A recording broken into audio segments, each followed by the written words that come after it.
মজদুর monitoring সেলের আজকে আমাদের রাজ্য কমিটির মানে আমাদের 3 বছর অন্তর অন্তর আমাদের রাজ্য কমিটির মিটিং হয়। মজদুর মনিটরিং সেল অর্থাৎ আমাদের মাদার অর্গানাইজেশন, যার আন্ডারে আমাদের প্রায় 34টা সংগঠন আমাদের ত্রিপুরা রাজ্যে আছে। তো আজকে সেই মজদুর মনিটরিং সেলের আজকে সংগঠনের আমাদের যে সাধারণ সভা, সেই সাধারণ সভায় আমাদের কমিটি যারা পুরনো পদাধিকারী আছে, এর মধ্যে আরও নতুন 14 জন আজকে যুক্ত হচ্ছেন এই সংগঠনে, মানে কমিটিতে যুক্ত হচ্ছেন। এবং পাশাপাশি আজকে আমাদের যে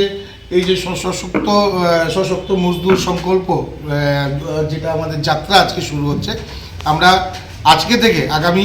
31শে জানুয়ারি পর্যন্ত সারা রাজ্য ব্যাপী আমরা কর্মসূচি নিয়েছি। এই রাজ্যের প্রত্যেকটি শ্রমিকের সাথে জনসম্পর্ক এবং তাদের কি অবস্থায় আছেন, তাদের বিভিন্ন বিষয় নিয়ে আমাদের চিন্তা এবং রাষ্ট্র নির্মাণে তাদেরকে কাজে লাগানো এবং রাষ্ট্রবাদী মানসিকতা নিয়ে তাদেরকে কিভাবে তাদের ভবিষ্যৎ সুরক্ষিত করা যায়, মজদুর মনিটরিং সেল বরাবর এই কাজ করে আসছেন। এবং আগামী দিন আরও বিশেষ করে এই রাজ্যের এডিসি এলাকায় আমার রাজ্যের যারা জনজাতি ভাই বোনরা আছেন, তাদের ক্ষেত্রেও আমরা ভূমিকা নেব এবং আমরা আগামী দিন এই সংকল্পকে কিভাবে এগিয়ে নেওয়া যায় এবং কিভাবে সংগঠনকে বৃদ্ধি করা যায় এবং সংগঠনের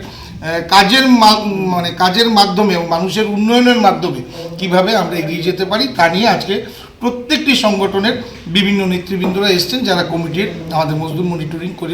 সেলের সদস্য। তো আশা রাখবো আজকের এই মিটিংয়ের পরে রাজ্যের অসংগঠিত শ্রমিকদের তাদের ভবিষ্যৎ সুরক্ষিত করার ক্ষেত্রে